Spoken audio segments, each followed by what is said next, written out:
Nossa conversa política hoje é com Kia Santana, que é professor de filosofia, já fez doutorado em teologia, é pastor também e também milita na política. E você sabe que política e religião, hoje em dia, elas parecem siameses, né? Não desgrudam de jeito nenhum. Vamos começar pelo começo. A gente tem percebido que, pelo menos agora nos últimos anos, assim, desde sempre, desde que mundo é mundo, que alguém inventou a tal da religião, sempre houve uma interferência da religião nos processos políticos e na vida da sociedade de uma forma geral. Isso não é uma coisa de agora. Nos últimos anos, porém, a gente tem percebido que ficou mais intenso isso, essa participação na política. Há alguns anos atrás, dizia-se que a esquerda ela tinha muitos tentáculos dentro da Igreja Católica, né? E isso deu uma sustentação para os partidos, etc. Hoje, a mesma acusação é colocada para a direita, que alguns grupos de igrejas, principalmente evangélicas, dão sustentação a esse momento de governo de direita. Vamos começar pelo começo, seu Cria. Tudo bem com você? Tudo jóia, cara. Vou jogar os confetes aqui. Né? Vai lá. Olha, cara, estou muito alegre, feliz de estar falando com você. E é um desafio para mim também, né? Eu falei para você, é um desafio ser entrevistado por você. Me diga uma coisa, na sua concepção, a religião ajuda ou atrapalha na política? Eu acho que a boa religião, a boa atitude religiosa, juntando com a boa política, ajuda. Agora, quando a má atitude religiosa, juntando com a má política, então atrapalha. Você falou assim, que quando houve a invenção da religião, de certa forma, a religião é inerente ao ser humano, esse sentimento transcendental. Então, o sentimento de espiritualidade, ela é inerente, não foi inventada. Agora, sim, as religiões, né, o grupo de doutrinas, elas foram inventadas. Como a política também, não é? Foi inventada. Então, são duas invenções que se juntam. De modo geral, eu acho que ela ajuda, mas há momentos que ela prejudica sim. Porque muita gente diz que a religião ela é meio que necessária porque ela consegue colocar alguns freios em algumas atitudes da humanidade, né? Por outro lado, às vezes freia demais, né? Coloca muita regra. O que você pensa sobre isso? Então, você falou, por exemplo, a questão do homicídio, né? Que lá na Bíblia, por exemplo, que é o livro sagrado, né, de cristãos, mas de muçulmanos, de judeus, das religiões monoteístas, você lembra então que Caim matou Abel. Sim, por exemplo. Então, por exemplo, é bom ou ruim para a sociedade? Eu imagino que seja ruim. Alguém tirar a liberdade de vida de uma pessoa, do outro.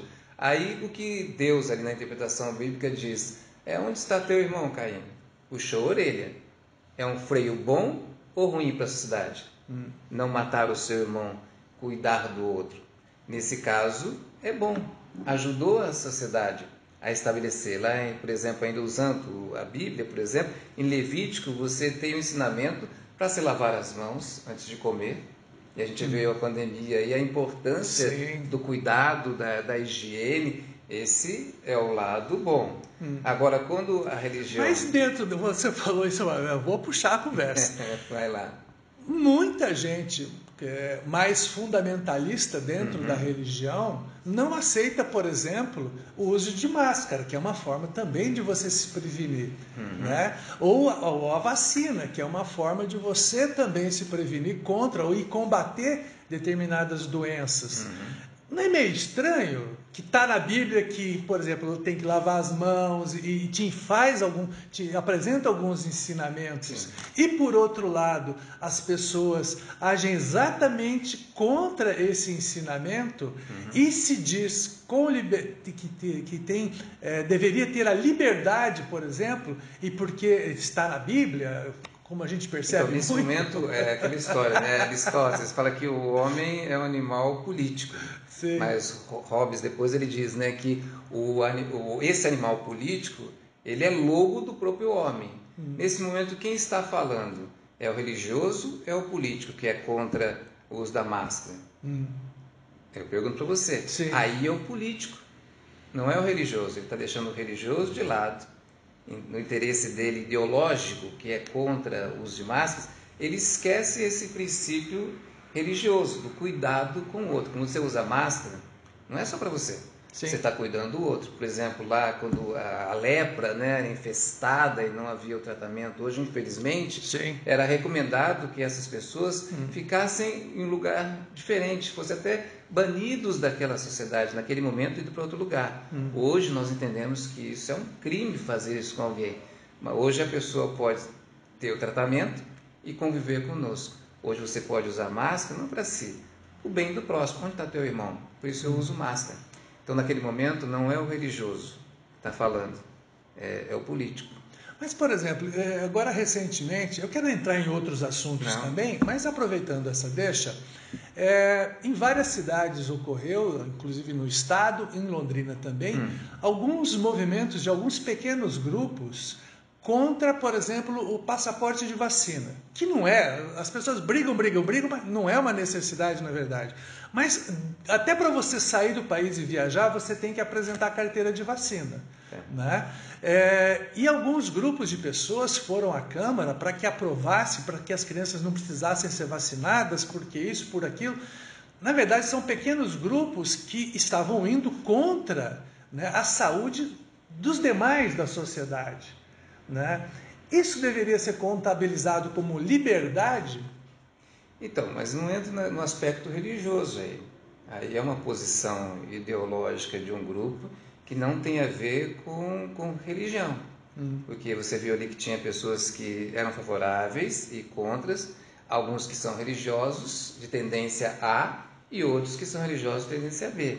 Então, não passou necessariamente por um grupo hegemônico religioso. Sim. Essa questão do passaporte. Não, com certeza. Mas quando essas pessoas elas colocam, né, que elas devem defender os seus direitos, tá? E geralmente sempre tem aquela coisa do divino no meio, né? Sim. Porque Deus nos deu o livre-arbítrio. Essa conversa é muito divertida, porque o tal do livre-arbítrio ele serve para resolver um monte de problemas, sim. viu? Então, um monte de problema. Mas você percebe que os próprios políticos embarcam nessa canoa, digamos assim, para defender determinados grupos que são pequenos, em nome da maioria, cuja maioria quer outra coisa. Né? E muita gente usa a religião para isso. Sim, quando desconfie de que alguém que fale em nome de Deus, né, coloca muito Deus na política, ou coloca Deus no trabalho, nesse sentido de verbalizar. O Espírito de Deus, o Espírito cristão, não é para ser verbalizado, é para ser vivido. Então, quando a pessoa coloca Deus para ser, vamos dizer assim, ele usa Deus, e não Deus o usa, você tem que desconfiar, em primeiro lugar. Sim. Né? Segundo, como você falou, da questão da liberdade. A libertinagem é liberdade. Eu me lembro na escola, eu infelizmente, cada um faz as suas traquinagens, né? Sim. E eu demorava para voltar do recreio, do intervalo, e um professor, Robertinho, um padre católico, professor de português, ele deixou eu entrar uma vez, deixou eu entrar a segunda vez, na terceira vez que eu fui entrar ele barrou. Ele diz, não confunda liberdade com libertinagem. Sim. Não é? Então, todos nós somos livres. Aí você falou do livre-arbítrio. Na verdade, não existe o livre-arbítrio. Quando eu falo para você, você pode sair dessa sala. Eu só posso sair por aqui, ou pela porta, ou pela janela, pulando. Eu tenho escolha. Terceiro andar, acho que você vai se machucar. Eu só tenho duas escolhas. Então, onde está a minha liberdade em sair aqui? Então, toda liberdade humana, ela é condicionada à sua sociedade. Então, liberdade plena, eu faço o que quero, não existe. Nós vivemos em sociedade. Então, fala assim, a religião é coisa de tonto. Né? O Mário César Cortella diz assim: religião não é coisa de tonto, é coisa de gente. Agora, que existe gente tonta, existe gente tonta. Né? Existe pastor tonto, padre tonto, político tonto, jornalista tonto, professor tonto. Não é? Então, é como você usa a religião na política. Não que seja errado usar a religião na política. Recentemente eu ganhei um livro de um amigo meu, que é pastor também, advogado e é pastor, o Mário César. E é um livro de um pastor muito conhecido aqui em Londrina, o pastor Glênio. Ah, sim. E o livro dizia, era sobre religião e igreja. Sim. E ele dizia, eu sempre confundo qual é qual, mas ele dizia que um é inimigo do outro. Porque o pensamento de Deus não é exatamente o que se coloca nas igrejas. Né? Que as igrejas acabaram se transformando em lugar para alguns grupos de pessoas conduzirem da forma delas, com as leis delas e não com as leis de Deus, né? O rebanho, digamos assim. Sim. E isso a gente tem percebido que as igrejas, e aí eu não vou falar se é evangélica, católica, mas elas querem muito impor as regras delas, das igrejas, e não exatamente de Deus, para toda a sociedade. E está virando uma bagunça. Como você percebe isso, você que está dos dois lados, digamos assim, que você milita tanto na política como também na religião? Então, o Glênio, cara, vou falar do Glênio, né? É um cara que pensa a religião, na visão dele, partindo da igreja. Então, para ele, a religião que ele fala aí é o sistema religioso, não é? E ele faz o sistema religioso é uma coisa que é negativo, não é? E o cristianismo é positivo. O cristianismo é positivo, são os princípios cristãos. Agora, o sistema religioso, ele é coisa inventada pelos homens, e esse sistema religioso que é danoso. Então, ele quer fazer essa separação entre o joio e o trigo. Né? O trigo aí, a igreja, os princípios cristãos, e ali o joio é esse sistema religioso, onde a pessoa, em vez de servir a Deus, Deus o serve. Né? Agora, aumentando o tom. Né? No Brasil, até 1950, a hegemonia era de uma igreja, a Igreja Católica. Os cultos, as religiões africanas, né? Ou afro-brasileiras, melhor dizendo, não tinham lugar. As religiões de matrizes protestantes também não tinham espaço. Neopentecostais só a partir de 60 e 70, então havia hegemonia. Alguém questionava a participação da Igreja Católica na vida? É que eu não tinha nascido ainda nessa época, mas eu ia questionar. O primeiro retrato no Brasil, o que você lembra? O que aconteceu no primeiro momento quando pisaram aqui na terra brasileira? Fizeram o quê? A missa. A missa. Exatamente. Bom, até hoje, apesar do Brasil ser considerado, né, está na lei que é um país laico, em todos os próprios públicos você encontra lá a cruz e tanto é que Jesus. O Brasil é chamado de quê? Santa Cruz, Vera Cruz, depois vem a cidade de Salvador, né, Baía de Todos os Santos. Então, a presença da religião no contexto social, né? Eu, por exemplo, eu lembro, quando entrevistava, né, o cara falava assim para mim, naquele tempo, em 80, falava assim, vamos falar sobre qualquer coisa, economia do Brasil, tá, sobre o futuro, tal. Eu ia no arcebispo, autoridade máxima, ia no prefeito, ia no juiz da comarca, e ia, sabe quem? Eu ia no gerente do Banco do Brasil, cara. Entendeu? Até explodiu aí, alguma coisa aí. Porque o gerente do Banco do Brasil era o cara que falava sobre economia da cidade. Você lembra disso? Não é? Porque representava o agro, representava tudo. Agora tá, vamos lá. O prefeito era católico. O arcebispo, católico. Não foi isso? O juiz era o quê? Católico? Possivelmente católico. E o gerente do Banco do Brasil? Esse vendia a alma pro demo porque explorava a gente com juros altíssimos. Mas a matriz religiosa dele era qual? Possivelmente católico. Tá. Então, a partir de 1950, né, surge então o movimento das igrejas protestantes, que depois veio o movimento neopentecostal, E aí o lugar hegemônico da Igreja Católica, veja, não estou dizendo que era errado não a participação da Igreja Católica, era positivo. Nós temos orfanatos, temos escolas, né, aqui em Londrina, muito mais. Sim. Mas a hegemonia se quebrou em 1950, a partir desse movimento. Então chegou aos anos 60, 70, a Igreja Neopentecostal começou a dividir espaço. Então hoje o que nós vemos é uma divisão de espaço entre a Igreja Evangélica e a Igreja Católica, não é? Sim. Cada um ali encostando no outro. No Brasil, por exemplo, nós tivemos, o presidente Bolsonaro, ele agora representa muito a Igreja Evangélica, sim, das grandes lideranças, né? Não necessariamente pequeno. Sim. Ele não é evangélico, a esposa Michele é evangélica, de uma igreja nossa, Igreja Batista Atitude lá no Rio de Janeiro, mas ele é católico. Sim. Então ali você tem no presidente atual um católico, e a esposa representando o evangélico. Ele então, mas o Lula, ele diz assim, né? Eu posso dizer claramente, o presidente Lula diz assim, eu apoiei muitos evangélicos. Tá, o Lula foi talvez um pai para os evangélicos, pai para os católicos, mas o Bolsonaro é a mãe dos evangélicos, é a mãe dos católicos. Mas hoje nós temos agora 2 presidentes, né? Foram evangélicos, foram protestantes, né? Foi Geisel, que era luterano, sim, luterano, não é? Verdade. E Café Filho, que era presbiteriano. E Café Filho, mas ele não misturava as coisas. Então nós tivemos, sim, presidentes não católicos, mas a maioria foi o quê?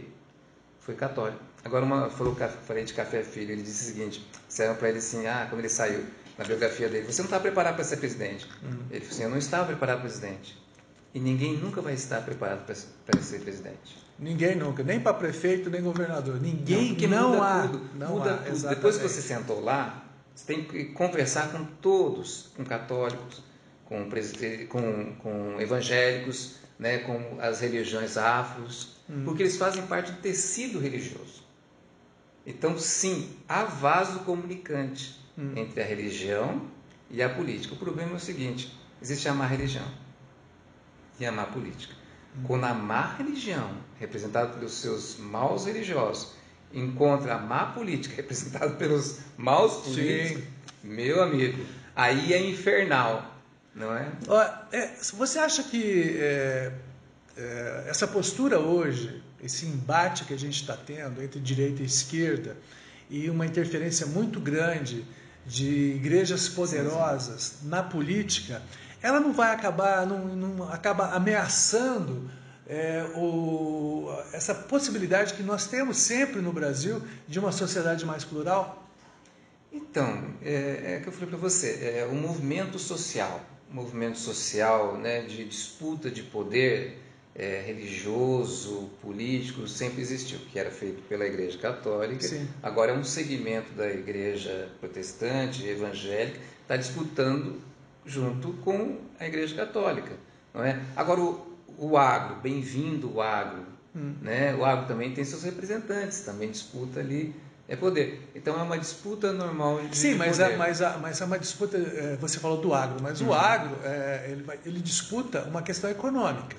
Tá? No caso das igrejas, elas disputam até o tipo de roupa que você quer vestir, se você pode tomar uma cerveja, sim, se você pode sair à noite, ela interfere diretamente na vida particular das pessoas. Você está falando de comportamento. De comportamento, né? Também. Essa religião que a gente falou, esse sistema religioso, ele também tem um mercado, ele também tem um comércio, porque você tem um templo, você tem questão tributária, você tem questões que envolvem, aqueles que lá inclusive as igrejas, todas elas receberam benefícios absurdos do governo, desse governo e dos anteriores também, mas especificamente desse, levaram uma baba assim de pagar menos imposto, que é uma coisa maluca. Então, como foi também a igreja católica, bem-vindo, teve suas isenções lá no passado, como a igreja primaz, né? Esse segmento está indo pelo mesmo caminho, que é também os benefícios do Estado. Todos que se aproximam do Estado, da viúva, é para quê?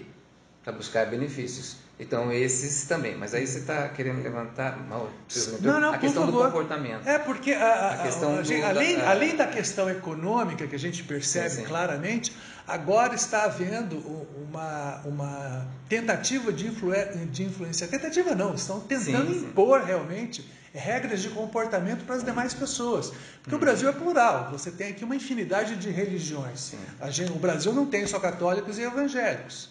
Né? E está havendo uma tentativa de regramento, né? E a gente percebe assim que todo país comandado pela religião dá problema, né? Se a gente, uma vez o cara começou a mexer só com assim, pensa bem, o Afeganistão, os caras põem a Bíblia deles lá, o Islã debaixo do braço, o Alcorão dele debaixo do braço, e querem impor para toda a sociedade o que está no Alcorão, mas não exatamente o que está no Alcorão, a forma como eles interpretam o Alcorão. Né? E aí você tem um país que voltou para a Idade Média. Né? E isso em vários lugares do mundo, onde a religião ela acaba interferindo muito pesadamente na sociedade, parece que acaba ocorrendo um retrocesso civilizatório, né? Principalmente em termos de comportamento. Sim, eu concordo com você. Por exemplo, o papel da fé, a minha fé e a sua fé, né? Quando eu estou, por exemplo, na Câmara de Vereadores, eu continuo com a minha fé, mas eu não posso impor o meu sistema de entendimento religioso naquele local.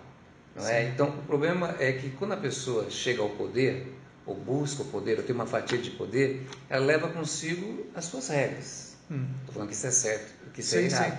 Mas ele tenta reproduzir ali as suas regras. Até porque ele depende de quem o colocou lá, do eleitorado. Então a gente joga para a torcida. É preciso, não falando se é certo, se é errado, mas é da política, jogar para a sua torcida. Então ele leva ali os seus regramentos. Né? Aí você falou, existe, quando a religião, não a fé, porque a fé é boa, né? A fé traz esperança. Quando o sistema religioso ele quer governar, fazer uma teocracia da democracia, isso só traz prejuízos, não é? Então, a fé é dentro da igreja? Não é, fé é na sociedade, não é? Mas quem governa a cidade são os seus representantes eleitos pela cidade, e não aqueles que foram vocacionados espiritualmente, ou receberam dos céus, ou acharam que receberam uma visão. Há uma diferença.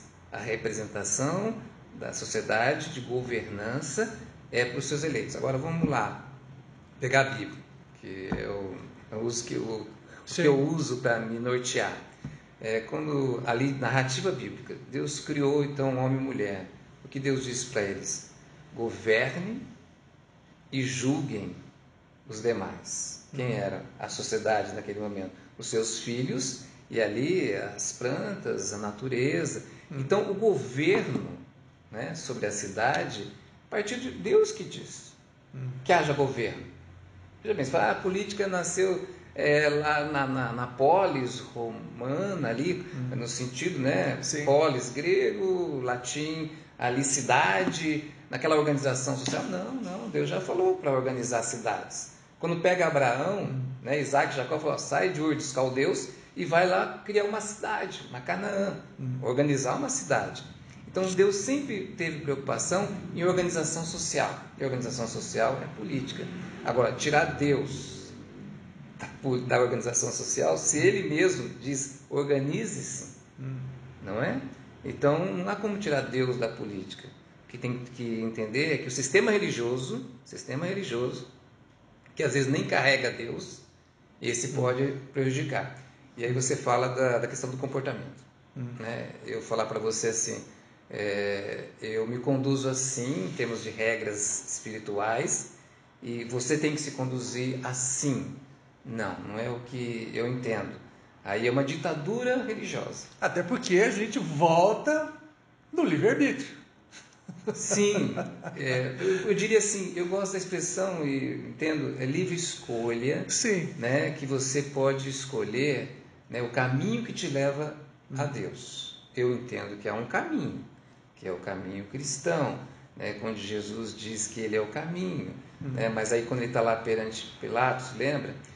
Pilatos fala assim, quem você é? Os caras dizem, os políticos estão dizendo, os religiosos estão dizendo. Lembra que ali eram políticos religiosos que se juntaram para matar Jesus. Né? Aí ele fala assim, você é o quê? Você é o rei dos caras? Você vai querer dominar a cidade? Você quer ser imperador? Ele falou, não, o meu reino não é deste mundo. Então você pode trabalhar na política, mas você tem que entender que esse aspecto religioso não é para dominar este mundo, mas é para servir a este mundo. Aí quando a religião quer dominar, aí tem problema. Aí Pilatos diz assim, Jesus fala, mas isso que é verdade, que o meu reino não é deste mundo. Ele fala, poxa, o que é verdade?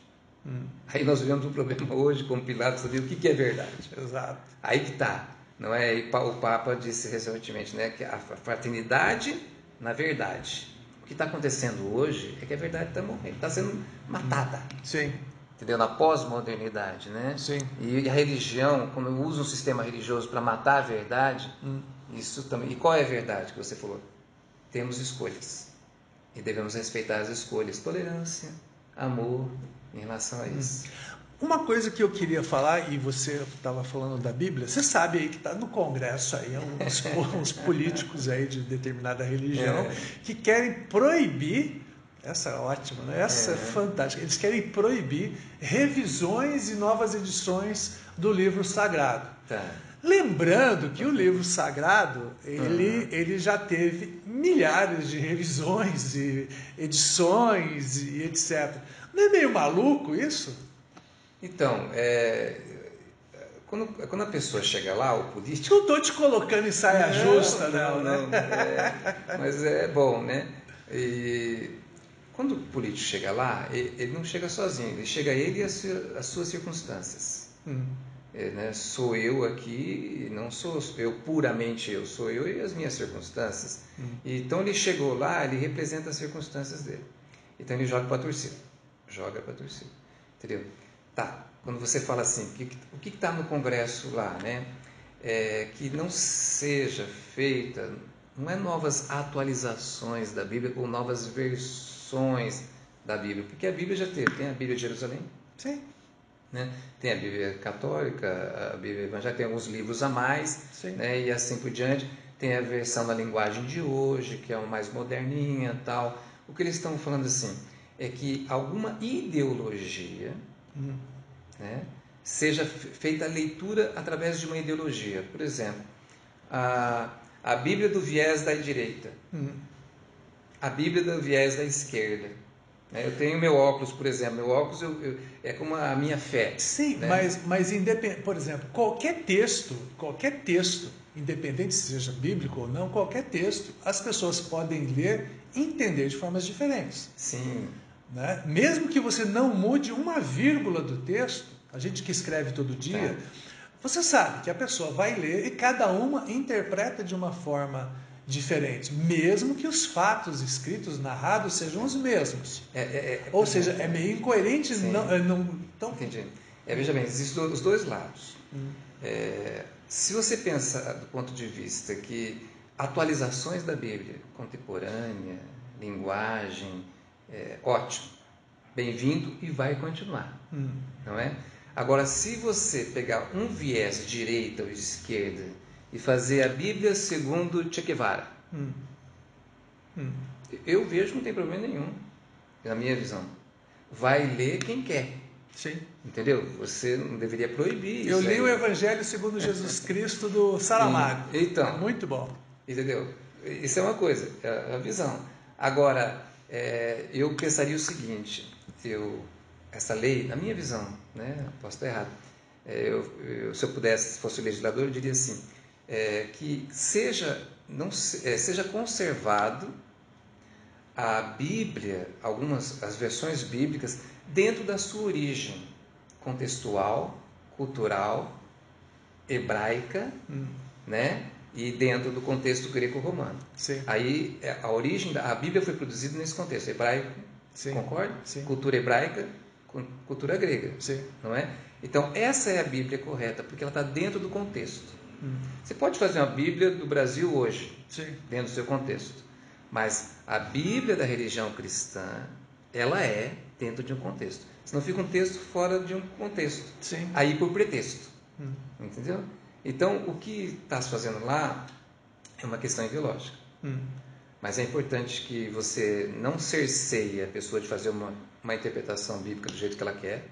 Que a gente Até volta para a questão medieval. Mas entenda que a Bíblia, ela só tem valor, assim, na minha visão, dentro do seu contexto. O dia que você tira e põe a cultura brasileira para ler a Bíblia, eu falei do óculos, por exemplo, você tem que ler a Bíblia, e o óculos, no caso aqui, para enxergar bem, é o contexto imediato, cultural, hebraico ali, greco-romano, né? Para você entender o sentido daquilo que está sendo falado. Aí faz sentido, não é? Foi do meu óculos, né? Eu dependo do óculos, porque com o óculos me ajuda a pegar o ônibus. Sim. Sem o óculos, o ônibus me pega. Então, se você tirar a Bíblia do seu contexto, Sim. você vai ser atropelado. Né? Um exemplo. Na Bíblia, o apóstolo Paulo diz o seguinte, quem sabe lá, né? Ele diz que a mulher não deve falar na igreja. Está lá. A mulher não deve falar na igreja. Ela não deve ir lá na frente falar. O que você encontra nas igrejas hoje? O Paulo ia ser apedrejado hoje em dia, viu? Então, mas olha o lance.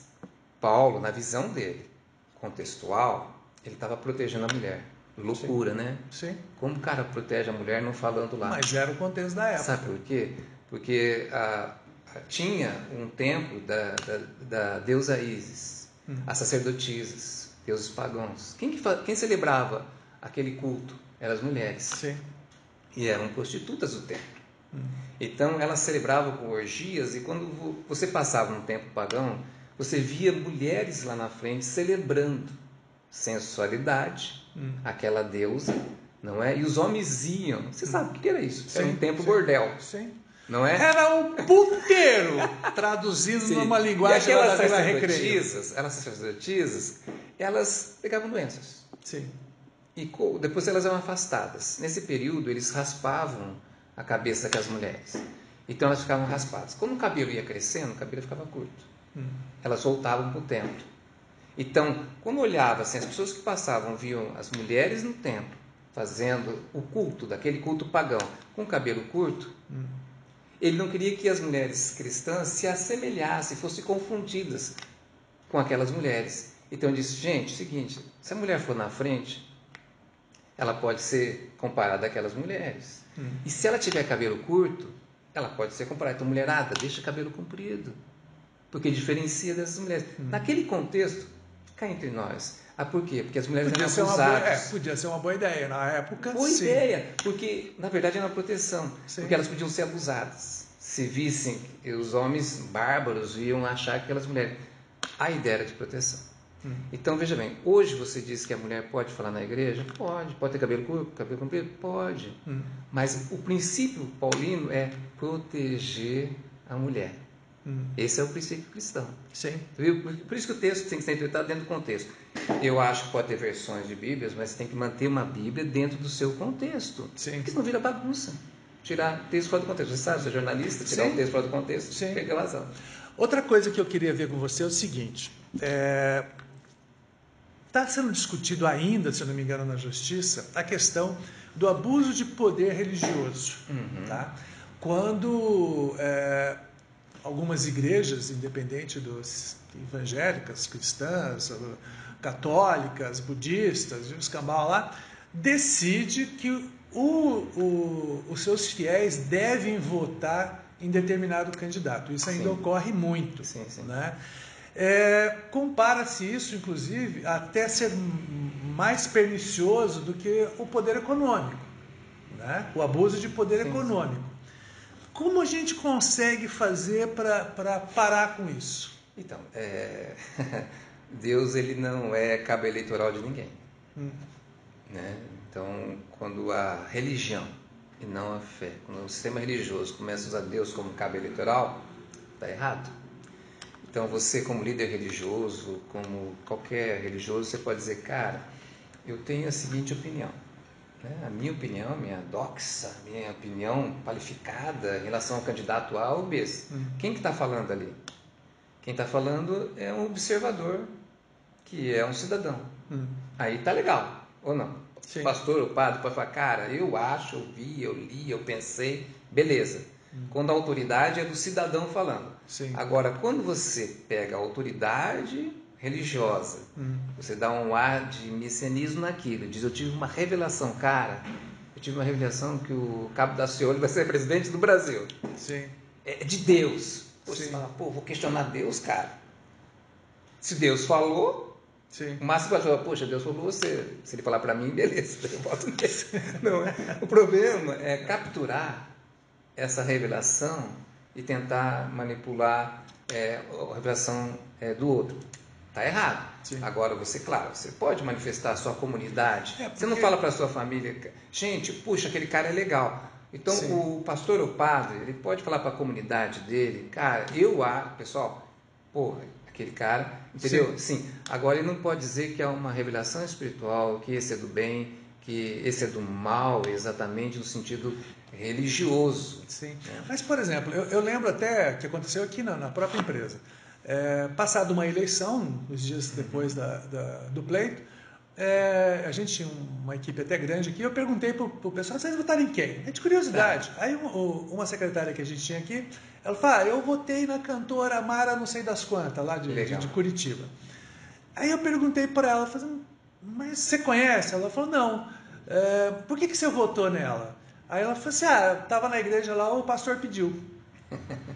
Aí eu fiquei pensando, falei assim, nesse sentido que a gente percebe muito, né? Há uma solicitação, a gente percebe muito que alguns religiosos, eles fecham, né? Fecham com alguns candidatos, seja por questões ideológicas e muitas vezes por questões financeiras, e eles conduzem esse pensamento para as pessoas para votarem em determinado candidato. Isso não é abuso de poder religioso? Então, vou citar Paulo de novo, né? Gosto pra caramba de Paulo na Bíblia, né? Paulo, protege nós aqui, tá? Protege nós que a coisa tá Paulo, em certo momento, ele falou assim na Bíblia, né? Assim, o que eu estou falando para vocês, falando a linguagem hoje, né? O que eu estou falando para vocês não é de Deus, é de Paulo. Até na Bíblia, ele separa, ele fala assim, isso é de Deus, isso é do próprio Paulo, é de observação de Paulo, isso é observação de Deus. Sim. Então, um líder religioso ele pode falar assim, aquele candidato, na minha observação, é legal. Na minha observação. Isso é do que é, não é de Deus. Eu acho que aquele cara é bom. O religioso pode falar isso. Sim. Até aí tudo bem? Não é abuso de poder. Sim. Concorda? Vote nele! Aí é o seguinte, falar assim, Deus me revelou que é esse cara ruim, entendeu? Traz Deus aqui que eu quero uma palestra. Você é obrigado a votar nessa pessoa. Agora, um pastor, um padre, um líder religioso, a ideia do padre é pai, a palavra pai, né? Então é um conselho. Pode aconselhar? Pode aconselhar. A gente, você vai contratar um cara, você não pede um conselho para outra pessoa, mas talvez mais diferente. Cara, quem que eu acho que eu vou contratar? Conselho é bem-vindo. Ordem, né? Não, é aquele sistema na polis lá, né? A pessoa que não pensa para fazer as suas escolhas, na Grécia Antiga era o idiotez. Pô, bem idiota mesmo. Continua, viu? Não mudou muito. Então, o abuso do poder, no caso religioso, se configura quando a pessoa diz que há uma revelação. Esse é o bem, esse é o mal do ponto de vista espiritual. Você pode falar assim, eu, por exemplo, posso falar assim, cara, pessoal, amigos, a minha opinião é o seguinte, a gente vai escolher entre o ruim e o pior. E o melhor? Pô, não tem. O ruim e o pior, cara, eu acho que melhor o ruim do que o pior. Entendeu? Então, muitas vezes, o pastor, o líder religioso, ele pode ser esse conselheiro. Certo. Agora, esse impositor, agora você falou dessa pessoa que votou lá no fulano, ciclano. A pessoa não lê. Não é maldade, porque, veja bem, a vida das pessoas é difícil. Hoje o cara é informado pelo WhatsApp. Sim. Então ele não está ligado na política do dia a dia. E também não se preocupa em se informar direito. Né? Aí ele chega na última hora e pergunta, cara, para quem eu vou perguntar em quem votar? Ele pergunta para o pai, pergunta para a mãe, pergunta para o barbeiro, sim ou não? Sim. E chega na igreja. Ele pergunta para o irmão, e pergunta para o pastor. O pastor fala, porque o padre, normalmente ele está ali, né, conectado ali e tal, nesses vasos comunicantes ali com a cidade. Ele diz, o fulano, pronto, resolveu o meu problema. Sim. Não é? É certo ou errado? Faz parte da sociedade, a sociedade se organiza assim. Não é? Para a gente encerrar esse nosso bate-papo aqui, eu queria ficar aqui umas 10 horas, mas já viu, né? Houve alguns movimentos nos últimos 2, 3 anos conhecidos como escolas sem partidos, certo? Por outro lado, alguns movimentos também colocaram, como assim? Tire o partido X da igreja. Né? Olha aí. Teve isso também.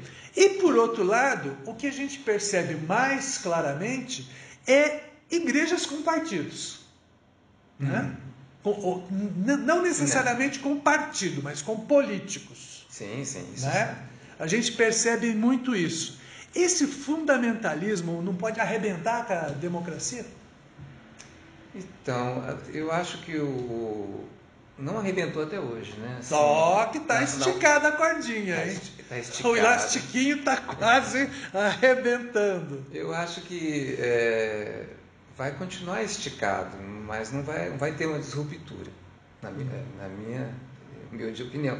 Não chegará a esse ponto. Não é porque não interessa a ninguém.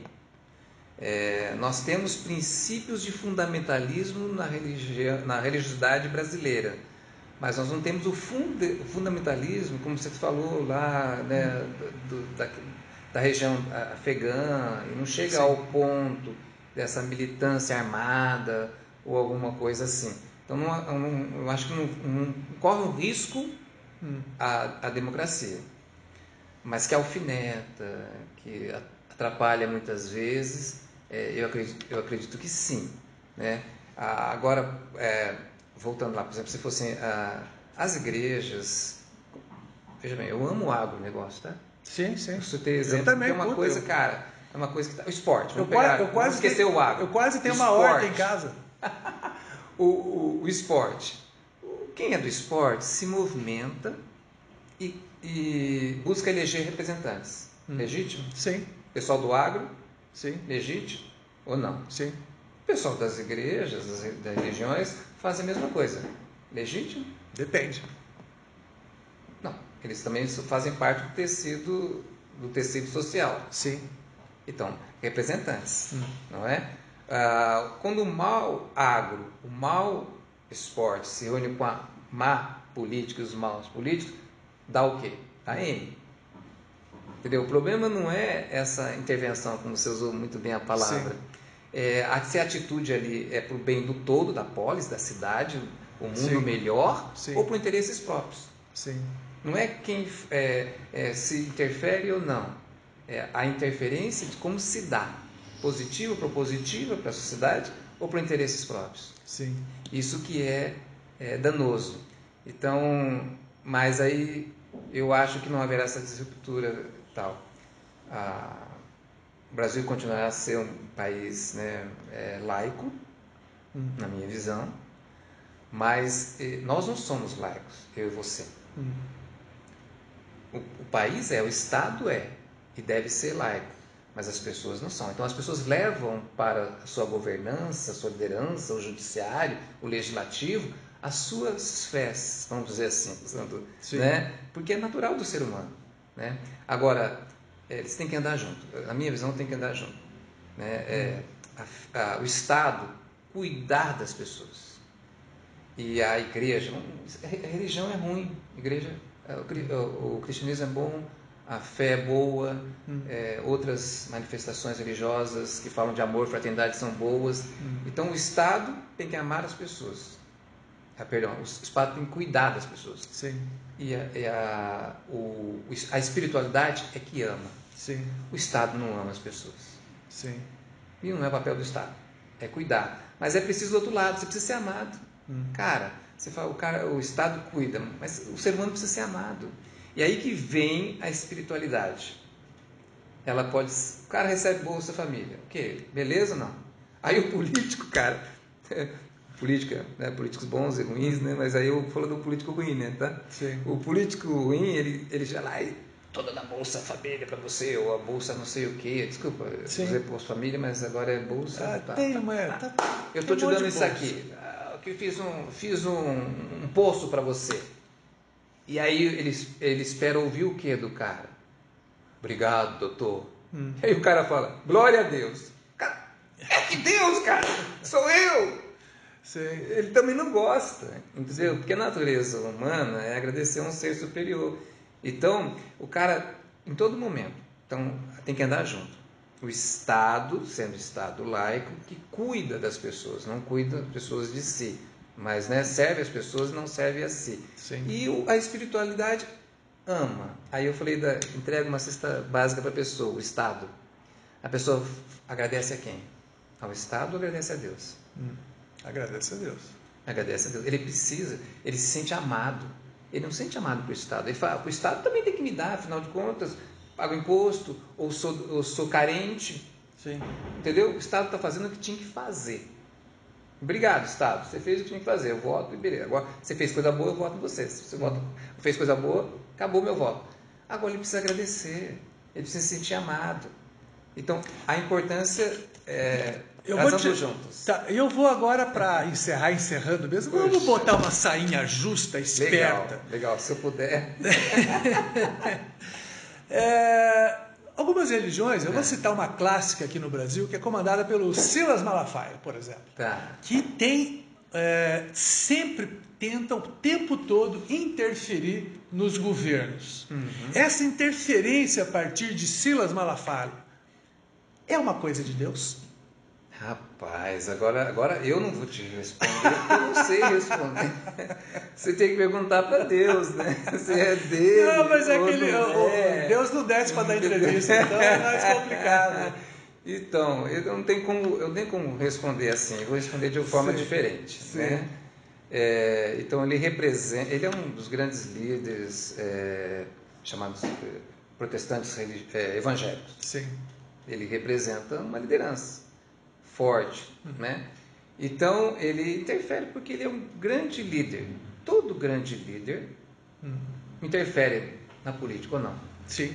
De todos os outros segmentos ou não? Acredito que sim. Sim, ele tem poder, ele tem voto. Então ele interfere, né? Tá, respondendo você. Se ele em algum momento, na minha visão particular, né? Quem sou eu, né? Silas Malafaia, cara grande, sou pequeno. Tô de boa. Como Silão, não estamos juntos não. Quando ele, por exemplo, fala do aborto, vamos pegar pesado aqui? Sim. Na minha visão. Sim. O aborto. Né? Para mim, a questão da defesa da vida, na minha visão, vida, aborto, é um princípio cristão. Sim. Entendeu? Na minha visão, claro, a mulher tem direito ao seu próprio corpo, ela tem direito ao seu próprio corpo, mas o corpo que está dentro dela tem direito próprio. Ou não? Aquilo que está lá, desde o momento que teve vida, você somente gesta, não é a palavra gestar, você não é dono daquele ser humano que está lá. Cara, minha filha, a Juju Benção, adotamos ela com 4 meses, ela foi fruto de maus tratos, né? Foi abortada no ventre da mãe, entendeu? Foi abandonada, né? O pai, que não era pai, chutou a barriga da mãe, entendeu? Daí foi abandonada na UTI. Não é mérito nosso, ela nos abençoa, mas quem te abençoa ela. E aí ali o médico podia interferir naquela gravidez, porque sabiam que ela ia ter o que ela tem hoje, não é? A deficiência mental e física, né? Tetraplégica como ela é hoje. Ela podia falar assim, poxa, ela não vai nascer. Cara, minha filha, hoje a Júlia, se você ver, cara, ela tinha direito, mas ela não tinha condições clínicas na visão humana, mas nasceu e está aí, entendeu? E hoje, para mim, na minha visão, então, quando ele defende esse tema, eu acho que ele faz certo. Sim. Ele defende uma causa, que eu entendo, ok? Até aí tudo bem ou não? Sim. Agora, na minha visão, né? Agora, se algum momento, a posicionamento dele político, na visão política dele, né? Ele colocar a autoridade religiosa, seria como uma autoridade suprema, como uma revelação divina, aí não. O Silas Malafaia pode manifestar isso como líder religioso, sim, e como cidadão. Agora, uma revelação, entendeu? Além sim, disso, aí poderia configurar, né, numa posição que não seria legítima. Seria abuso de poder político, aliás, poder religioso, com certeza. Apesar de que essa lei não está regulamentada. Não está. Né? Porque é difícil provar, né? É uma coisa. É difícil provar. Esse fato de. Sempre houve na política abuso econômico. Sempre. E vai continuar. Não é só o religioso. Não, uma série de tipos de abuso. Porque a promiscuidade entre o poder econômico, qualquer que seja ele, e a política é natural. Não é? Sim. Então vai continuar. Mas só falar sobre... Eu acho que a espiritualidade na política é importante. Diz um texto bíblico que diz assim: quando o justo governa, alegra o povo. Quando o injusto governa, sofre o povo. Não é? Então Abraão Lincoln, ele dizia, né? E acho que creio que sim, que ele, numa das mãos ele tinha a Bíblia, no caso dele era um cristão, e na outra a Constituição. Então o cara pode sim, entendeu? São duas leis, né? A lei da terra, né? E a lei dos céus, né? Então, se os políticos tivessem esse espírito, vamos dizer assim, de fé, seria melhor, cara. Porque aí o cara fala assim: você está roubando. Ele fala: puxa, cara, eu não posso roubar, meu. Por quê? Porque Deus vai me castigar. Não é bom? Seria bom. Mas ele não é temente a Deus. Entendeu? Ele fala: eu não vou ser pego aqui, mas também não vou ser pego lá no inferno, porque eu não vou para o inferno, porque daí, pô, cara, eu vou ser anistiado, vou uma liminar, entendeu? Sei lá, passou um prazo, eu vou enrolando, depois caducou a sentença. Então, a falta de temor a Deus, de governantes, prejudica as pessoas. Então, eu acho que é benéfico. Mas, como tudo na vida, tem os bons, as atitudes boas, melhor dizendo, sem julgar ninguém, sim, e as atitudes más de qualquer atividade. Olha, o problema, na minha visão, né, particular, é os totalismos. Quando a pessoa diz assim, os populismos e estados também totalistas, de direita ou de esquerda. Independente, porque tem o estado totalista, de direita e esquerda, e tem também, né? Claro. E o estado, ele deve ser forte, na minha visão, em quê? Em não interferir na sociedade e não interferir no privado forte. Ganha, né? É a minha visão. Kia Santana, muito obrigado pelo nosso bate-papo, foi bem bacana, esclarecedor, ficou, porque muita gente tem essa curiosidade, né, de essa discussão sempre entre política e religião, que é uma coisa que afeta todo mundo, né, independente da religião, as pessoas são afetadas tanto pela política como pela religião. Eu pensei que você ia perguntar em quem eu ia votar na próxima presidência. Cara, se você mas eu sei que você não ia perguntar, mas eu vou contar uma história, rapidinho. Você vai dizer o seguinte: eu vou pensar muito na hora, eu vou orar e vou perceber que qualquer lado que eu for, eu tô fudido. A urna é um confessionário, mas eu vou te confessar que no meu turno da última eleição, né? Eu vou falar, você não tem problema, puxar passado, primeiro turno da outra eleição, né? Segundo turno não vou contar não, porque daí é outra história, né? Mas no meu turno, até falei para minha esposa, falei, amor, eu sonhei uma coisa estranha, cara, que eu estava apertando, acho que foi um sonho profético, eu sou religioso, tem essa história de profético. Eu estava naquela eleição lá atrás, eu estava apertando o 45 no Walkman e estava aparecendo 13. Sim. E eu apertava o 45 e aparecia o 13. Eu falei, o que está acontecendo? Vou dizer que é fraude na urna no seu sonho. Era profético. Não era profético? Mas o que eu estou dizendo para você é que realmente, né, a gente tem que refletir muito, né, nessa hora de votar e escolher pela sua própria cosmovisão. Sim. Eu também acho. Foi engraçado porque eu, enquanto jornalista, sempre defendi que você tem que votar. Sempre tem que votar. Não tem nenhum bom, vota no menos ruim. Exatamente. Na eleição passada para presidente, eu votei no primeiro turno. Quando chegou no segundo turno, que tinha aqueles 2 cidadãos, rapaz, deu um banzo. E eu fiz pela primeira vez na vida, eu anulei meu voto. E não me arrependo, porque eu não ia conseguir, sabe? É terrível. Eu acho que a pessoa tem que escolher, sabe? Mas eu entendo que se, veja bem, o que você falou, livre escolha, o livre-arbítrio que você usou. Se na urna lá, tá lá, vota no A, no B, no C, o voto nulo, isso... Não é? Sim. Então, se você tem aquela opção, você está optando. Não há problema. Eu acho que a pessoa tem que saber escolher. Mas foi com dor na consciência que eu anulei. Porque a gente não foi quer, a primeira vez que a gente não quer votar nulo. Sim. Mas esse ano vai ter muita abstenção. Muito voto nulo. Nesse ano eu não sei se eu voto nulo ou branco. Entendeu? Porque não sei ainda. Estou pensando seriamente. Se continuar esse cenário, eu estou entre o nulo e o branco. Eu fui fazer uma entrevista uma vez, cara, era foca ainda e tal. Os caras assim, você é religioso? Cara, então vai fazer agora a fé e a política.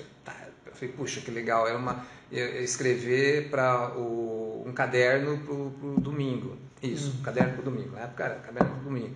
Daí eu falei, cara, eu tenho que fazer matéria do dia a dia e tenho que fazer esse negócio pro domingo. Aí eu falei, domingo, daí eu fui na igreja evangélica. Tinha lá um político, conversei com o cara, evangélico, político, fulano tal, José, tá. Daí, à noite, eu fui na missa. Daí tinha lá o Manuel. Ô, Manuel, católico, tá. Beleza, né? Então, já peguei ali um testemunho, né? um depoimento de um evangélico político e de um católico político. Beleza, já tenho esses dois. Sim. Agora eu vou nas outras, né? No espiritismo, nas outras culturas, daí tá durante a semana. Mas eu já tinha escrito o depoimento do católico e o depoimento do evangélico. Daí fui nas outras. Surpresa, período de campanha eleitoral. Quem que eu encontrei lá? Sim. Os mesmos. Aí eu falei, cara, vocês estão aqui. Falei, puxa, é campanha, meu, entendeu? Eu falei, o problema é que eu vou ter que reescrever agora tudo que eu já disse. Mas o que eu estou dizendo para você é que na campanha é campanha. Realidade é realidade. Sim. São momentos diferentes. São momentos diferentes. Kia, muito obrigado, foi um prazer ter entrevistado você. Apareça sempre. Puxa. E se você não se inscreveu no canal ainda, inscreva-se no canal, aí. porque você vai sempre encontrar um bate-papo bem interessante. Até mais. Valeu.